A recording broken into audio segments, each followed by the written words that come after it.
दोस्तों, वास्तु आपका अपना लाइफस्टाइल ही आपका सबसे बड़ा वास्तु है। जी हाँ, आपका अपना लाइफस्टाइल। दोस्तों, हम वास्तु क्यों कराते हैं? ताकि हमारे घर में खुशहाली रहे, हेल्थ रहे, वेल्थ रहे, पैसा रहे, पैसे में बरकत रहे, फैमिली की बॉन्डिंग स्ट्रांग हो, रिलेशनशिप अच्छे रहें। इन सब के लिए हम वास्तु कराते हैं। लेकिन दोस्तों, मैंने कई ऐसे घर में विजिट किया है जो वास्तु के हिसाब से बहुत अच्छे बने हुए हैं, लेकिन उनके घर में फिर भी ये प्रॉब्लम्स है। कारण है उनका अपना लाइफस्टाइल।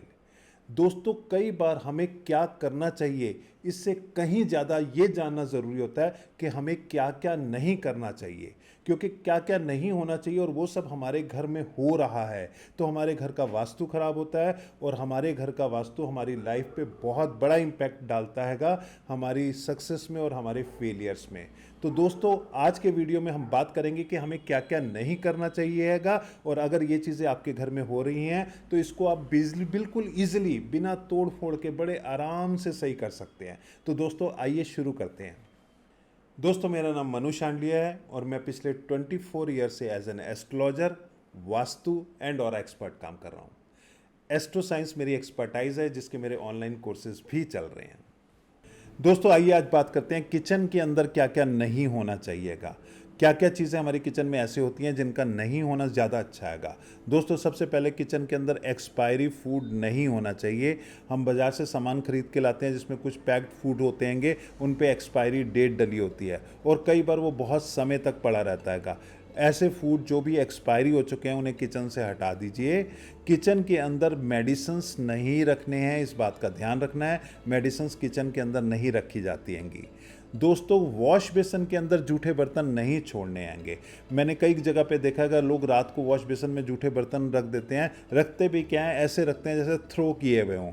दोस्तों, वॉश बेसन के अंदर जूठे बर्तन नहीं रखने हैं। वो रात को 6 से 8 घंटे 10 घंटे वैसे ही पड़े रहते हैं और बहुत नेगेटिव एनर्जी प्रोड्यूस करते हैं। तो दोस्तों, उन बर्तन को वॉश करके रख दीजिए। अगर आपकी मेड मॉर्निंग में आती हैगी तो वो आकर साफ़ कर देगी। आप खाली उसको वॉश करके साइड पे ढंग से रख दीजिए। तो इस बात का ध्यान रखना है कि वॉश बेसन में बर्तन नहीं रखने हैंगे। किचन के अंदर दोस्तों, आपका टैप यानी कि नलका यानी कि पानी और गैस चूल्हा जितना भी दूर डिस्टेंस पे हो उतना ज़्यादा अच्छा हैगा।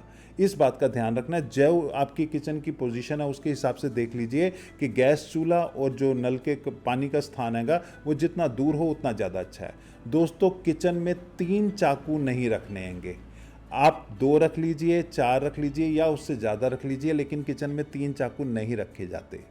इस बात का ध्यान रखना है कि किचन में टूटे बर्तन नहीं होने चाहिए, या कोई ऐसे बर्तन जिनका कवर लॉस्ट हो गया, गुम हो गयागा, या बर्तन किसी तरीके से टूटे फूटे हैं, क्रैक हैं, या किसी भी आधे अधूरे हैं। इस तरीके के अगर कोई बर्तन किचन में है तो उन्हें हटा दीजिए, कोई फ़र्क नहीं पड़ता हैगा। दोस्तों, रात के समय सोने से पहले किचन को एकदम नीट एंड क्लीन करके रखना है। दोस्तों, रात को 6, 8, 10 घंटे किचन जैसे रहती है, किचन की पूरी एनर्जी वैसे क्रिएट हो जाती है। अगर ये साफ़ सुथरी है तो वहाँ पे एक बहुत पॉजिटिव एनर्जी क्रिएट होगी, लेकिन अगर ये मैसअप हैगी तो वहाँ पर नेगेटिव एनर्जी क्रिएट होगी। तो किचन को रात को सोने से पहले आपको एकदम साफ़ सुथरा करना हैगा। दोस्तों, किचन में अन्नपूर्णा माँ की कृपा होती है, तो ये जितना साफ़ सुथरा रहेगा उतना ज़्यादा अच्छा है। किचन में किसी तरीके की कोई फ़ोटो नहीं लगानी है। अगर आप लगाना ही चाहते हैं तो अन्नपूर्णा माँ की फ़ोटो लगा सकते हैं, लेकिन वो भी साफ़ सुथरी नीट एंड क्लीन आपको करते रहना हैगा। उस पर डस्ट मिट्टी नहीं आनी चाहिए, इस बात का ध्यान रखना है। दोस्तों, किचन में मंदिर नहीं बनाया जाता हैगा। किचन के अंदर मंदिर अलाउड नहीं हैगा। किचन में मंदिर नहीं बनाना है। कई लोगों के किचन में मंदिर बना होता हैगा, दोस्तों वहाँ नहीं होना चाहिए। दोस्तों, अगर आपके घर में मेड काम करती हैगी और वही रोटी सब्जी वगैरह सब कुछ बनाती है तो घर की लेडीज़ को किचन में जाकर एक बार टच देना बहुत ज़रूरी है। जैसे कि मान लो अगर कोई सब्ज़ी बन रही है तो जाके उसमें एक टच दे आएँ, उसको हिलाएं, या जो इस तरीके से भी करें जैसे भी आपको बनता है। अगर मेड आपका सारा काम करती है तो यहाँ पर किचन में आपकी विजिट होना, आपका फूड को टच करना बहुत ज़रूरी है। आप जाके फूड को एक बारी, अगर ज़्यादा कुछ नहीं कर सकते तो टच ही करके आ जाइए, ये आपके लिए बहुत ज़रूरी है। दोस्तों एक मोस्ट इम्पॉर्टेंट चीज़ किचन में मैंने बहुत बार देखा है, जो डस्टबिन होता हैगा वो साफ़ सुथरा नहीं होता हैगा। उसके ऊपर जो है कई बार इतनी मिट्टी आई हुई होती है, डस्ट जमा होती है कि इतनी उसके ऊपर मैल सी होती है कि दोस्तों किचन का डस्टबिन एकदम साफ़ सुथरा होना चाहिए। इवन घर में डस्टबिन जहाँ पे भी है साफ़ सुथरा होना चाहिए। उसको प्रॉपर पॉलीथीन लगाकर, पॉली बैग लगाकर एकदम प्रॉपर ढंग से करके रखें, उसे नीट एंड क्लीन रखें। कई बार उसका कवर वगैरह इस तरीके से इतना मैला, इतना डर्टी होता हैगा, उसको आपको साफ़ सुथरा रखना है, डस्टबिन नहीं इस तरीके से रखना। दोस्तों किचन के अंदर जो अलमीराज बनी होती हैं उसके अंदर जो सामान, खाने पीने का सामान पड़ा होता हैगा, वो भी साफ़ सुथरा ढंग से मैनेज करके रखना है, वो भी मैसअप नहीं रखना है, इस बात का ध्यान रखना है। और किचन में सिर्फ खाने पीने का ही सामान होना चाहिए और किसी तरीके का कोई स्टोरेज इन अलमीराज के अंदर नहीं होना चाहिए।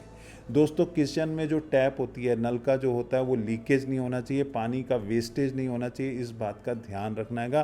पानी का वेस्टेज आपके लिए कैश क्राइसिस कर सकता हैगा, तो यहाँ पर जो है इन चीज़ों का ध्यान रखना है। तो दोस्तों ये कुछ ऐसी चीज़ें होंगी जो हमारे किचन में कई बार होती होंगी, हम अवॉइड कर देते हैं देखकर, या ऐसा किसी भी किचन में होता है, तो आप इस बात का ध्यान रखें, इसे इम्प्रूव करें। इसको इम्प्रूव करने से आपकी फाइनेंशियल पोजीशंस और आपकी फैमिली के अंदर जो एम्बियंस है बहुत अच्छा हो जाएगा। तो दोस्तों आज इतना ही, बाकी नेक्स्ट वीडियो में। आपका दोस्त मनु शांडले। जय श्री कृष्णा।